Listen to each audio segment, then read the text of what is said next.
자, 트럼프 전 대통령이 국가경계 비상사태 선포를 검토한다라고 합니다. 이는 오히려 우리에게 분명히 기회라고 이야기를 할 수 있고요. 이 트럼프 전 대통령의 의도를 분명하게 파악하느냐 못하느냐가 여러분들의 계좌를 좌지우지할 거다 분명히 말씀을 드리겠습니다.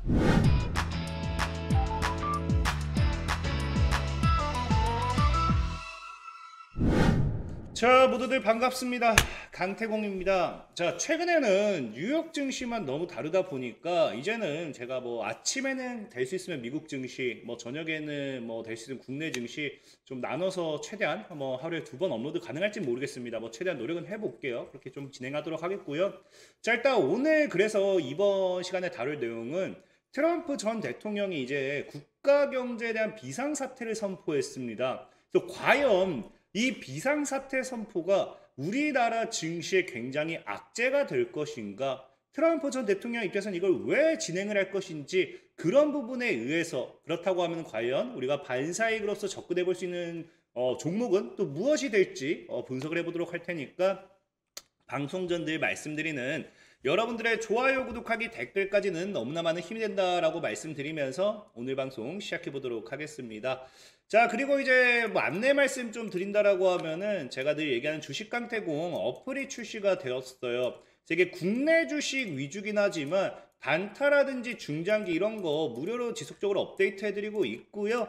자, 보면 알겠지만 장전에 이렇게 매일같이 올려드리고 있고 하이젤 RNM 같은 경우도 1월 7일에 추천을 드리고 당장에 가지 않았다 하더라도 매수만 잘했으면 오늘 상한가 수익도 가능하겠죠.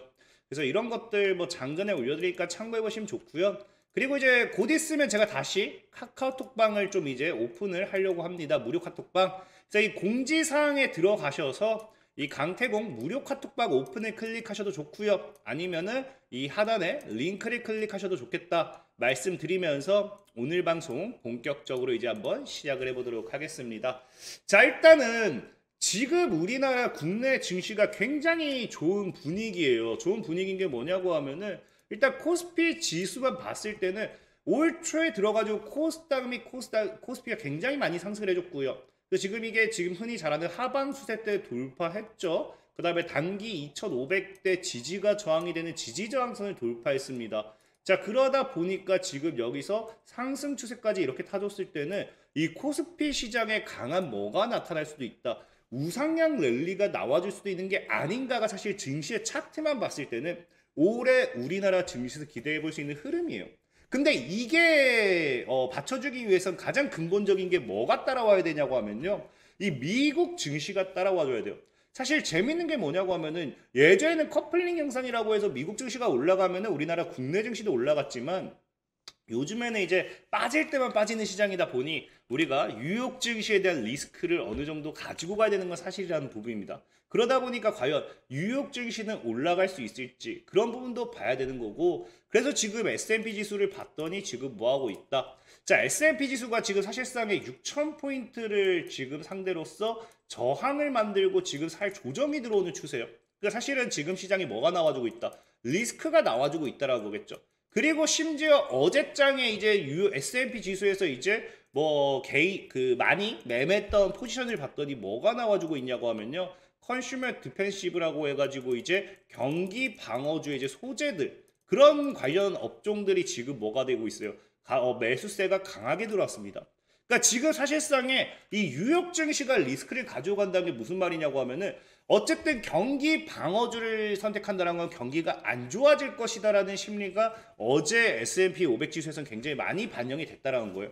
그럼 S&P 500 지수 같은 경우는 당연히 이런 것들을 반영했을 때 또 조정이 나올 수밖에 없는 추세고요. 그럼 이게 조정이 나왔을 때 우리나라 국내 주식도 함께 조정으로서 이어질 수밖에 없는 추세다라는 걸 여러분들이 좀 이해를 하셔야 돼요.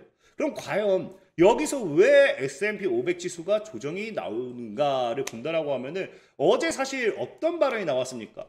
여러분들도 알다시피 아까 썸네일에서 얘기했던 트럼프 전 대통령이 뭐 하겠다. 보편 관세를 매기려 국가경제 비상사태 선포를 검토하겠다라는 이야기를 하거든요. 근데 사실 많은 사람들이 이것만 봤을 때는 국가경제 비상사태 선포로 인해 가지고 전 세계 전 세계적으로서 이제 관세를 부과하면서 무역 전쟁이라든지 공급망에 관련된 이런 이슈들, 뭐 공급망이 또 엉키게 되겠죠. 그런 것들과 함께 또 전 세계 경기 증시가 막 하락하는 게 아닌가 뭐 이런 생각을 할 수도 있어요. 이게 틀린 말은 아닙니다. 근데 저는 사실 이게 그럼에도 오히려 우리에게는 호재가 될 확률이 굉장히 크다라고 보는 게 뭐냐고 하면요. 지금 트럼프 전 대통령 입장에서는 이런 발언을 할 수밖에 없었던 이유가 딱 한 가지가 있어요. 여러분들도 알다시피 최근에 이제 파월이 뭐라고 이야기합니까? 미국의 경제 성장이 강하다고 해요. 제가 어제 이제 그 고용지표라든지 이런 것들을 보여드렸었지만 실질적인 생각보다 미국의 경기가 둔화가 되는 게 아니라 오히려 실업률도 줄어들고 있고요. 굉장히 강하게 올라가고 있다는 거예요. 그러니까 굳이 뭐예요? 굳이 이제 그 파월, 이제 연준 입장에서는 미국의 경기가 살아나고 있는데 경제가 강하게 받쳐주고 있는데 금리 인하를 굳건하게 빠르게 서두를 이유는 없다라는 겁니다. 사실 트럼프 전 대통령 입장에서는 이게 제일 큰 문제예요. 금리 인하를 서둘러 줘야 되는데 서두르지 않는다는 거겠죠. 과거에 실질적으로 트럼프 전 대통령이 대통령 시절에도 보면 알겠지만 2018년도 이제 이 당시에도 이제 뭐라고 얘기가 나오냐. 달러 약세와 금리 인하를 다 얻어낸 트럼프라고 해요. 그러니까 트럼프 전 대통령은 본인은 절대적으로 강달러를 유지했던 적이 없습니다. 근데 본인이 이제 너무나도 독재를 하듯이 이렇게 나가보니까 독불장처럼 나가버리니까 시장에서 봤을 때 저게 악재다라고 하면서 달러를 올려버렸던 거지. 미국의 경기가 살아나기 위해서는 뭐 해야 돼요? 달러도 올라가면 안 되고요. 금리도 이제 올라가면 안 되는 거예요. 그래서 이거를 지금 트럼프 전 대통령이 원했던 건 이거예요. 근데 중요한 건 뭐냐고 하면은 그래서 과거에도 실질적으로 뭐라고 합니까?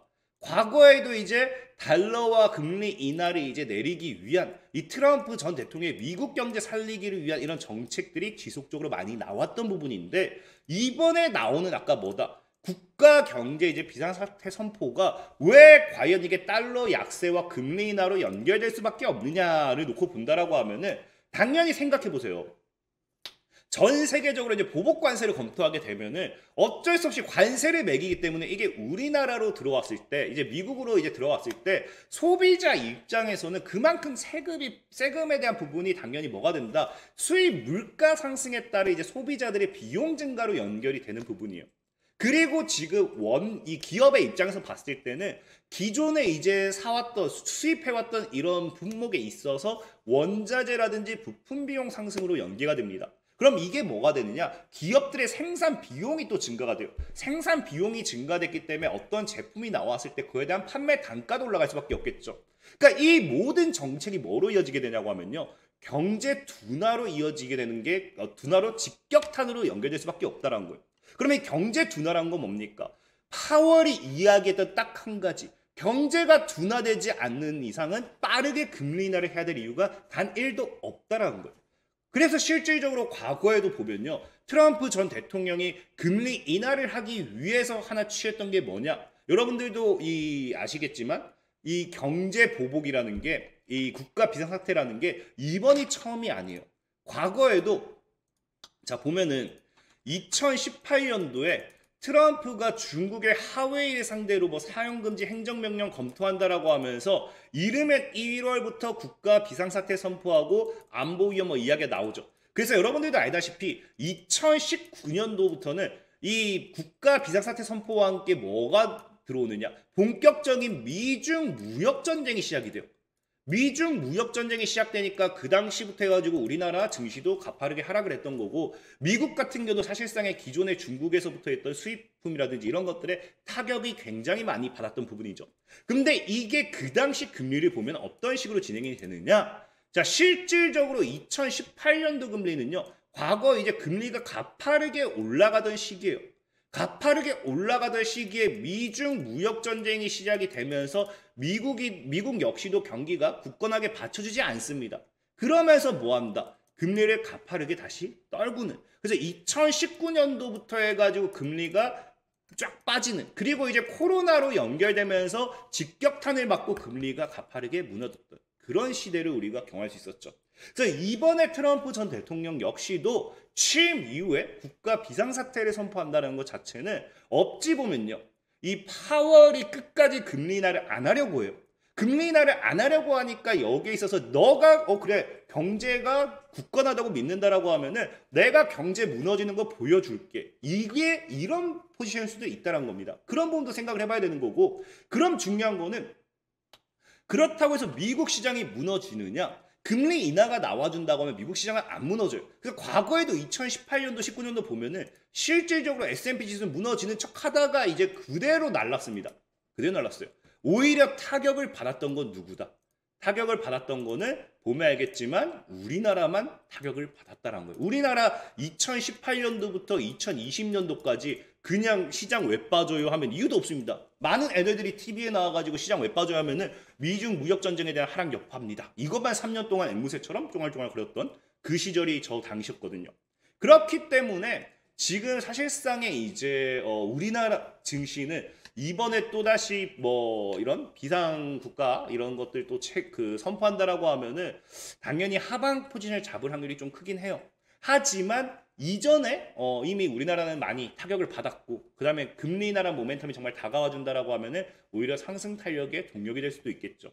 그리고 사실 금리 인하가 트럼프 입장에서는 제일 중요한 게 뭐냐고 하면은 여러분들도 알다시피 파월이 무슨 이 비트코인을 비축하지 못할 거다 이거 얘기하고 있지만 1월 2일에도 보면 뭐라고요? 이미 트럼프 행정부는요. 비트코인 비축 법안을 위한 의회 통과 박차고 있어요. 근데 중요한 건 뭐냐고 하면은 비트코인을 비축을 해요. 그럼 비트코인 가격이 올라가야겠죠. 트럼프가 비트코인을 진짜 말도 안 되게 몇 조, 뭐 몇십 조, 몇백 조를 사모하는데 비트코인이 반토막 나봐요. 트럼프 거의 총살 안 나가면 다행입니다. 그렇기 때문에 트럼프 입장에서도 어차피 비트코인을 비축하는 입장이라고 하면은 비트코인의 가격은 올라가줘야 맞아요. 근데 이 비트코인의 가격을 최근에도 찍어 누른 걸 보면 여러분들 뭐 때문에 찍어 눌렀느냐? 이 비트코인의 하락이 뭐 때문에 나왔다? 미국의 금리 인하 가능성이 최근에 뭐였습니까? 오히려 4번에서 2번으로 줄었고요. 제가 어제도 얘기했지만 줄었으면 다행인데 이게 뭐까지 나왔다? 오히려 금리 인상에 대한 이 리스크까지 반영이 되었다는 거죠. 그러니까 이건 역시도 비트코인 시장에는 악재예요. 그렇기 때문에 지금 시장에서 보면 뭐 할 수밖에 없어요? 이 트럼프 전 대통령 입장에서는 금리를 어떻게든 낮추기 위해서 저런 것들 이제 그냥 최악의 한 수? 뭐 최악의 한 수라 해야 될까요? 어쨌든 본인이 할 수 있는 정말 취임하자마자 할 수 있는 한 수를 둔 게 아닌가 좀 생각을 해보고 있고 그럼 우리가 여기서 사실 그런 반사익 수혜주를 국내 시장에서 찾아본다라고 하면 무엇을 볼 것인가가 중요하죠.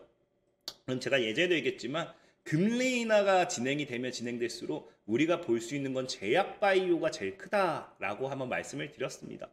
금리 인하의 대표적인 수혜주는 이제 예전 보면 알겠지만 원래는 제약 바이오의 기업들이 금리가 높지 않기 때문에 제약 바이오에 투자를 함으로써 연구개발이나 거기에 대한 이 실질적인 수혜 혜택을 굉장히 많이 받아 먹어요. 근데 사실 제약 바이오에 투자한다라는 건 리스크가 굉장히 크겠죠. 그러다 보니까 고금리가 되면은 많은 기업들이라든지 이런 투자자들이 제약 바이오 기업에 투자를 하지 않습니다. 그러니까 연구개발 비용이 확 줄어들게 되고요. 그게 제약 바이오에 엄청난 악재 리스크로 작용하게 돼요. 그러다 보니까 제약 바이오주들이 뭐한다? 지금 여러분 뉴스 찾아보면 알겠지만 2020년도 이제 고점 대비해서 최소 반토막 난 이 제약 바이오 기업들이 80%가 넘어가요. 그만큼 제약 바이오들은 금리 인상이라는 최악의 한 해가 아니죠. 몇 해를 보냈습니다. 그래서 오히려 금리 인하 시기가 다가오고 금리 인하가 본격화 이제 되면서 사실 뭐 제로 금리 시대는 안 올까 생각하고 있긴 하지만 거기에 가까운 이 수치까지 다가온다라고 하면은 제약 바이오주는 엄청난 큰 파동을 보일 수밖에 없다라고 생각을 해요. 특히나 이제 또 다가오는 일정, 당장 다음 주죠. 당장 다음 주에 어떤 일정까지 있습니까? 이제 JP모건 헬스케어가 있죠. 그래서 저희도 얘기했지만 1월 13일에서 16일까지 열리고요. 이 헬스케어를 통해 가지고 세계 최대 규모 제약 바이오 관련되는 기업들이 참여하게 되고요. 550여 개 기업에 8,000명 이상 참석 예정이기 때문에 여기 관련해 가지고 어떤 발표가 나오는지 또 어떤 이슈가 나오는지에 따라 가지고 이 CES 2025도 그렇고 JP모건 헬스케어도 그렇고 이후에 주가가 적게는 2배에서 많게는 10배가 올라간 종목들이 나오기도 했어요. 그렇기 때문에 저는 이 JP모건 헬스케어와 함께 금리 인하란 모멘텀 봤을 땐 충분히 제약 바이오가 올라갈 만한 상승 동력이 있지 않나 좀 생각을 해보고 있고요. 그럼 이런 관점에서 봤을 때는 우리가 무엇을 볼 것이냐? 제가 늘 얘기했지만 JP모건 헬스케어가 중요한 게 아니라 제약 바이오를 본다고 하면 이 안에 테마도 굉장히 많아요. 제약바이오 안에서도 치매가 있고요, 줄기세포가 있고요, 항암이 있고요, 비만 치료제가 있고요, 굉장히 많습니다. 그렇기 때문에 어떤 걸 볼까 했을 때는 그 한해 이제 또 키워드를 봐야겠죠. 우리가 CES 역시도 뭐였다? 키워드를 봤기 때문에. 그래서 JP모건 헬스케어의 키워드를 봤더니 지금 뭐예요? 지금 JP모건과 트럼프 수혜로서 바이오 큰 장이 쓴다라고 하는데 여기서 가장 큰 반사 이익은 뭐가 된다? 바로 CDMO라는 거예요. CDMO.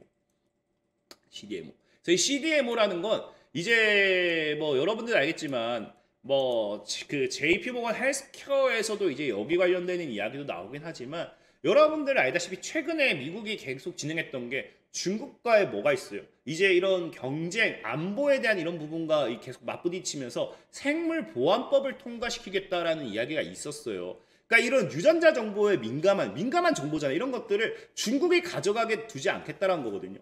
근데 중요한 건 어쨌든 이런 부분에 있어서 마찰을 일으키면서 사실 통과가 되었을 때 거기 관련되는 가장 큰 수준은 CDMO라고 이야기를 했었습니다. 근데 사실 문제는 뭐가 되었느냐? 이게 통과가 되었어야 했는데 사실은 통과가 불발이 됐죠.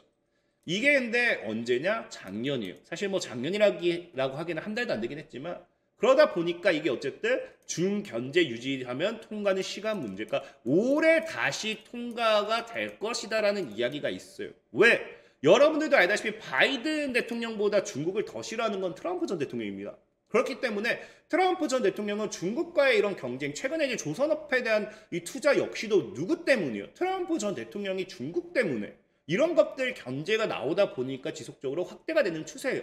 그렇다라고 하면은 이런 생물보안법이란 부분 역시도 중국 관련해가지고 지속적인 뭐가 나올 확률이 높다?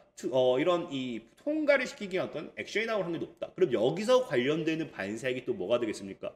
CDMO가 될 수도 있겠다는 거겠죠. 거기 추가적으로 이제 JP모건 헬스케어가 다음 주에 이제 또 진행이 되었는데 우리 뭐가 있어요?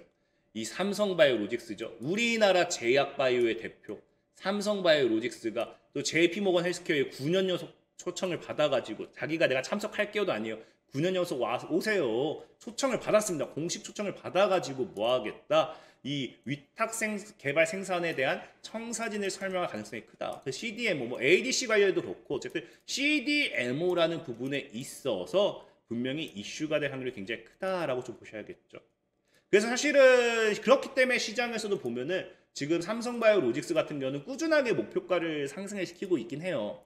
최근에 이제 시장에서 나온 목표가 같은 경우는 130만 원 정도를 목표가로 보고 있어요. 목표가. 그 CDMO 발전, 공장 증설 이런 것들이 긍정적으로 반영이 되고 있다라고 해서 130만 원 보고 있는데 이 삼성바이오로직스의 차트만 본다 하더라도 여러분들이 느껴지는 게 있을 거예요.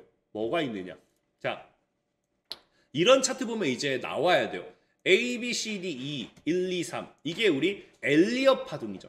엘리엇 파동 이론이라 해가지고 상승 몇 파, 상승 3파와 하락 2파라고 하죠. 그래서 1파, 2파, 3파 사실은 그러면서 하락 1, 2 뭐 이렇게 연결되는 부분이기도 한데 중요한 거는 자 보면은 통상 이 파동이 1파에서 2파, 2파에서 3파로 넘어갈 때 보통 50에서 2배 정도는 올라가요. 2배 정도는. 그러니까 지금 이 130만 원 정도를 증권사에서 목표가를 잡은 것도 이 고점대를 보면 얼추 90만 원입니다. 90만 원에 50%를 해버리면 45겠죠. 그러면 135만 원이 돼요. 그러니까 대충 얼추 130은 않는 거예요. 근데 최대치로 잡아버리면요. 얼마까지? 2배까지 했을 때는 지금 200만 원까지도 볼 수 있다는 겁니다. 근데 어쨌든 중요한 거는 그렇기 때문에 지금 삼성바이오로직스를 사자라고 이야기하기에는 저는 늘 얘기했잖아 뭐다. 저는 올라가지 않은 종목들을 더 좋아한다 말씀을 드렸고 삼성바이오로직스가 2배 올라간다라고 하면요. 이 삼성바이오로직스가 CDMO라는 모멘텀으로 2배 올라갔다. 그럼 CDMO 관련되는 반사익의 수혜주들은요. 2배가 아니라 4배, 5배 이상 올라가는 경우도 굉장히 많아요. 그래서 저는 이 뭐 삼성바이오로직스를 매수하겠다 하시면요. 뭐 80만 원대를 깨지 않는 선에서 뭐 아래로 분할 매수해보셔도 좋고 아니면 80만 원대까지 열어두시고 70만 원 손절가 잡고 분할 매수해보셔도 좋고 저는 이게 아니라 다른 아까 얘기했다시피 2개의 종목을 좀 소개시켜드린다라고 하면은 첫 번째로 이제 소개시켜드리고 싶은 종목은 바로 ENCell이라는 종목이에요. ENCell. 그래서 ENCell 같은 경우는요. 애초에 기업 이 사업 목표를 본다고 하면은 애초에 위탁 개발 생산 서비스 사업을 위해 설립된 삼성과학하죠. 삼성서울병원 쭉쭉쭉. 그래서 보면 어쨌든 위탁 생산 개발 CDMO를 위한 기업이 ENCL이다 보면 좋습니다. 근데 보면은 실적은 완전히 박살나 있어요. 박살나 있는데 사실상에 웬만한 제약바이오는 다 박살이에요. 제가 예전에 한번 얘기했지만 제약바이오 기업들이 실적이 그 연구개발 비용들이 굉장히 많이 들기 때문에 실적이 절대적으로 좋게 나올 수 없어요. 그나마 다행인 건 뭐냐고 하면은 지금 이게 잘려서 제가 안 보이는데 여기서 보여드릴게요. 그나마 다행인 건 이게 여러분들 보일지 모르겠는데 자, 이 자본 잠식이었던 부분이 이제 해소가 됩니다. 해소가 되고 실질적으로 보면 알겠지만 자산 총계도 늘어나는데 부채, 자본이 완전 잠식되어 있을 때 부채가 말도 안 되게 늘어요. 근데 뭐 한다? 부채가 완전히 줄어버리죠. 완전 해소돼 버리죠. 그러니까 실적은 어쨌든 좋아지고 그 실적이라보다는 기업의 재무는 굉장히 좋아지고 있다는 뜻입니다. 그다음에 실적의 기업들의 매출도 꾸준하게 증가하고 있는 추세고요. 그래서 사실 뭐 제약바이오는 실적을 보고 매수해야 된다라고 하면은 매수할 만한 길이 많이 없을 거예요. 그래서 이거는 여러분들이 뭐 스스로라도 분석을 해보시고 참고하시면 좋고 다만 이제 이 기술적인 부분에서 봤을 때는 뭐다? 굉장히 매수에 대한 의견이 강합니다. 거의 지금 셀이 하나도 없어요. 기술적인 분석은 그냥 다 매수해라 라고 보시면 좀 좋을 것 같아요. 그래서 첫 번째로는 ENCL이라는 종목을 여러분들이 보시면 좋을 것 같고 또 ENCL 같은 경우는 또 JP모건 헬스케어 컨퍼런스에 또 참석한다는 이슈가 있죠. 그래서 아까 얘기했다시피 참석 이후에 어떤 모멘텀이 나와주냐에 따라서 주가 급등의 모멘텀이 될 수도 있다. 그거 좀 신경 쓰면 좋을 것 같고요. 차트적으로 봤을 때도 지금 보면은 굉장히 뭐예요? 하방 추세 때 돌파가 나오고요. 상승 추세 타고 있고요. 그 다음에 지지와 저항에 따라서 지켜주는 구간 형성이 되고요.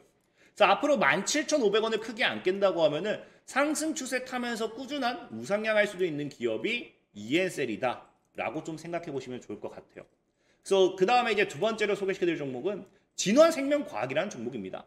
이 진원생명과학 같은 경우는요, 뭐 사실 대놓고 봤을 때 이 기업은요, CDMO와 뭐 연결되어 있다 이런 내용은 없어요. 핵산치료제라고 그 DNA라든지 핵산치료제 그런 뭐 있고 굳이 뭐 얘기하면 이게 자회사와 함께 밑에 나온 게 자회사 이거 CDMO 사업이 성장세를 보이고 있다라고 하는 그 뒤에 설명을 드릴 거예요. 자 보면은 역시나 기업의 매출은 박살나고 있습니다. 그럼에도 자산은 그래도 꾸준하게 증가하고 있기 때문에 나쁜 건 아니에요. 다만 이 실적이 걱정되시는 분들은 이거는 또 개인적으로 또 분석을 해보세요. 근데 사실 제약바이오는 지속적으로 반복하지만 좋은 실적을 우리나라 국내에서 찾기는 어려울 겁니다. 연구개발 비용이 굉장히 많기 때문에. 자 어쨌든 진원생명과학 같은 경우에서 차트적으로 봤을 때도 지금 셀이 하나 뭐 있긴 하지만 굉장히 바이에 대한 의견도 강하다. 그래서 바이가 훨씬 압도적으로 많다라고 보시면 좋고 이 진원생명과학 같은 경우 역시도 지금 아까 했던 자회사 뭐한다. 이번 자회사가 JP모건 헬스케어에 또 초청이 됐어요. 그래서 이 8,000여 명의 투자자 및 업계 뭐 전문가 참여하는 가운데 뭐 하게 된다. 이 자회사에 이제 VGXI의 플라스미드 DNA 위탁 개발 생산 기술력을 CDMO 그래서 위탁 개발 생산력을 전 세계 투자자와 잠재 고객사에게 알린다라고 하죠. 그래서 이게 어떻게 이슈로 다가올지 한번 지켜보면 좋을 것 같아요. 그래서 차트적으로 봤을 때도 뭐 한다? 차트적으로 봤을 때도 지금 바닥을 다지고 한번 거래 터트리고 물량 수화가 나와줬고요. 최근에 우상향 돌고 있어요. 저는 좀 아래로 개인적으로 한 2,500원 근방에서 좀 샀으면 좋을 것 같긴 해요. 다만 이건 여러분들이 기술적으로 한번 차트 돌려보면 좋은 게 뭐냐고 하면은 이런 이평대 있죠. 이동평균선대. 이동평균선대가 이렇게 밀집되어 있고 22평이 조만간 올라오면 뭐가 되느냐. 정배열입니다. 정배열. 그럼 이런 차트가 앞에 물량 소화 이후에 정배열 전환하고 뭐가 된다? 강한 상승 파동으로 연계되는 경우가 많다. 좀 보시면 좋을 것 같아요. 그래서 오늘 여러분들에게 소개시켜드릴 기업은 ENCL과 진원생명과학 좀 보시면 좋고 이제 트럼프 전 대통령이 국가 비상 이런 것도 선포한다 해봐야 단기적인 악재가 될 수는 있어도 장기적으로는 악재가 아니다라고 좀 생각해보고 있기 때문에 그런 부분을 또 참고하시면 좋을 것 같다 말씀드리면서 오늘 방송 마무리하도록 하겠습니다. 자 지금까지 강태공이었고요. 여러분들의 좋아요, 구독하기, 댓글까지는 너무나 많은 힘이 된다 말씀드리면서 자 모두들 안녕.